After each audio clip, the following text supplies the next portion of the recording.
Fala pessoal, boa tarde, Levítico capítulo 21. Hoje é o seguinte, é um capítulo interessantíssimo, eu espero que você pegue sua caneta para você grifar e anotar algumas coisas. E eu já digo para você, toma muito cuidado da forma como você vai interpretar essa palavra aqui. Ela merece estudo e não uma leitura superficial, porque realmente tem pontos aqui que se você apenas ler, você vai criar tipo um preconceito contra o próprio Deus. Então não faça isso de simplesmente ler e achar que é isso mesmo e ponto final. Toma muito cuidado com isso, tá? Você sabe muito bem que o nosso Deus é perfeito, bom, justo, fiel, maravilhoso, tem um plano perfeito para você e para mim, né? Realizado por Jesus Cristo lá na cruz do Calvário, se sacrificando no seu lugar, no meu lugar, para nos dar a vida eterna. Então você não tem que falar nada contra Deus, não. Tudo que Deus estipulou na sua palavra foi para aquela época, para aquele momento, e agora nós hoje temos que ver com olhos espirituais por que ele realizou aquilo, por que ele fez isso e o que isso nos ensina hoje, o que Levítico 21 nos ensina hoje, tá bom? Então pega a sua Bíblia, anota o que tem que anotar e vai estudar, tá bom? Vai estudar aí para você não criar confusão na sua cabeça, tá bom? Mas eu vou te ajudar no básico do básico aqui. A epígrafe desse capítulo é leis acerca dos sacerdotes. Em capítulos anteriores, nós já conversamos um pouquinho sobre como que os sacerdotes deveriam oferecer os sacrifícios e holocaustos, os tipos, né, também, a questão da vestimenta, da roupa, da veste sacerdotal e tudo mais que a gente foi conversando nos capítulos anteriores. Agora aqui no 21, Deus vai estipular basicamente a santidade que o sacerdote tem que ter para entrar na presença de Deus, para oferecer os seus sacrifícios e holocaustos, para realmente oferecer a questão ali do alimento, das ofertas queimadas. Então são vários pontos aqui, e ele vai relacionar várias situações. Se você ler o capítulo, você vai ver a questão também de relacionamento entre homem e mulher, caso ele vá casar com alguém, a questão da sua roupa, a questão do seu cabelo, da sua barba, a questão também sobre deficiência física, que eu quero até gastar um tempinho a mais com isso daqui, tá bom? Então assim, são vários detalhes. Mas o primeiro ponto que eu quero que você pegue sua caneta e você circule na sua Bíblia.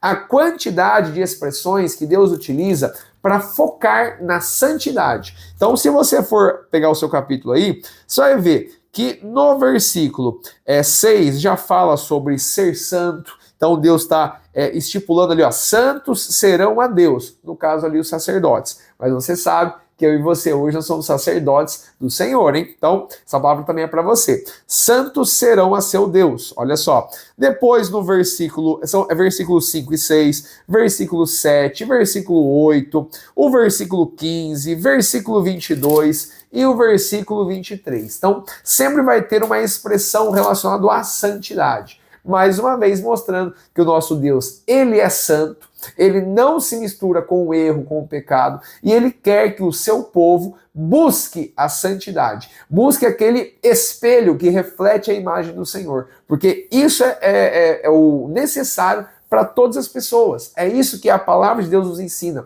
É isso que Jesus Cristo, que é aquele ser perfeito, ou seja, ele veio até o mundo aqui de maneira perfeita, ou seja, ele nasceu sem pecado, ele tem uma moral completamente santa e também a questão aí do seu corpo, parte física, também veio sem nenhum tipo de deficiência.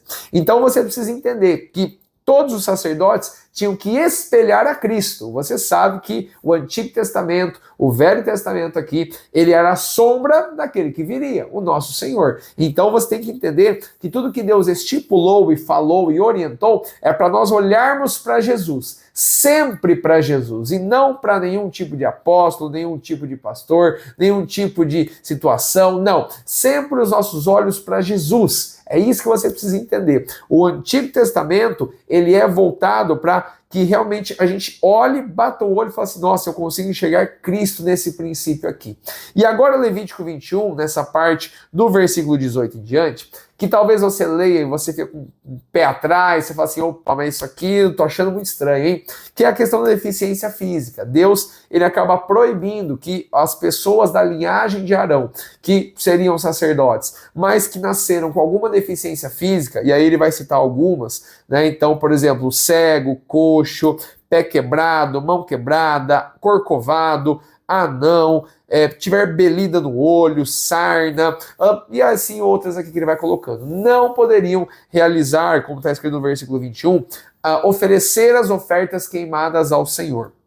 E aí vocês perguntam, poxa, que preconceito é esse? Qual que é o problema? Será que Deus não é aquele que fala que vê a intenção do coração, que vê o coração, como ele falou lá para Davi, ou melhor, para Samuel, falando assim, não olha para a aparência, eu vejo o coração. Então assim, por que ele está fazendo isso aqui agora?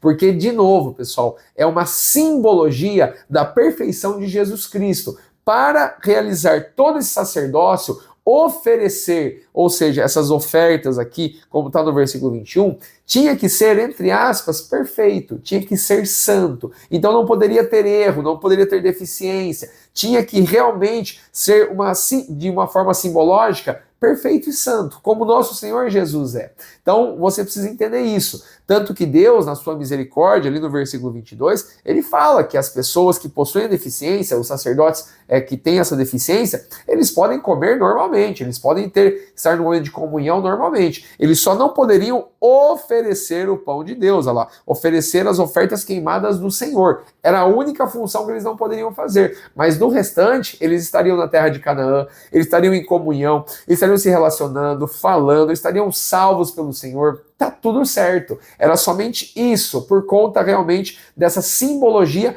perfeita que gera até o nosso Senhor Jesus. Tanto que você sabe que nos capítulos anteriores, todo tipo de sacrifício de animal, lembra lá que os animais tinham que ser sem mácula, não poderiam ter manchas, tinha que ser perfeitinho, bonitinho. Então era isso, é uma simbologia ao nosso Senhor Jesus, que foi o sacrifício perfeito. Nele não tinha pecado, nele não tinha maldade, ele se ofereceu voluntariamente por amor a você e a mim, então realmente não tinha nenhum problema nele, realmente não tinha, estava tudo certo. Então o nosso Senhor Jesus representa a santidade que você e eu devemos buscar todos os dias. Então, em palavras, em atitudes, em princípios, em valores, em tudo que você imaginar, você tem que colocar o Senhor no centro do seu coração, da sua mente e aplicar isso no seu dia a dia.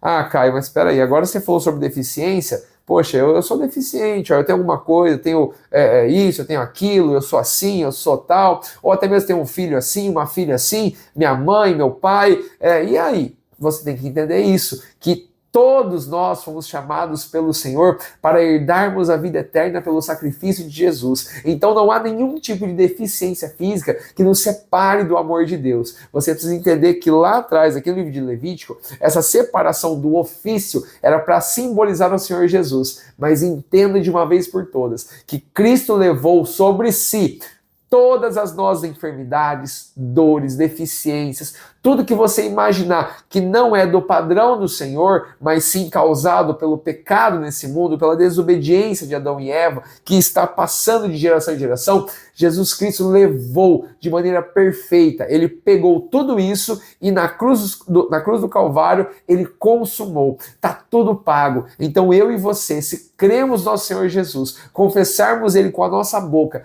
cremos no nosso coração, estaremos com o Senhor nos céus. Eu sei que não é fácil a vida aqui na Terra de uma pessoa que tem deficiência, por diversos motivos, as burocracias do Estado, a parte social, a parte escolar, a gente sabe de tudo, a gente sabe realmente que as pessoas passam poucas e boas por conta disso. Mas entenda de uma vez por todas, se você crer no Senhor Jesus de todo o seu coração, ele tem algo maravilhoso para você, ainda aqui nessa terra, mas especialmente lá no céu com ele, tá bom? Onde não haverá mais dor, não haverá mais sofrimento, ele vai enxugar dos seus olhos toda lágrima. Ele sabe que você chora, ele sabe que você sofre, ele sabe tudo isso, mas ele está com você todos os dias. E a leve, olha só, e passageira tribulação que você está passando aqui nem se compara com a glória que há de vir, diz a palavra do Senhor. Então aguenta firme, continua com seu coração voltado para o Senhor, ame ao Senhor, busque ao Senhor e pode ter certeza que o plano dele para a sua vida ele vai aplicar um pouquinho aqui na terra, mas lá no céu é garantido. Se você o adorar em espírito e em verdade, de todo o seu coração, força, alma e entendimento. Espero que você valorize isso, porque o sacrifício dele por amor a você e a mim foi muito grande. Ele sofreu demais, mas ele foi voluntariamente em nosso lugar por amor a você e a mim.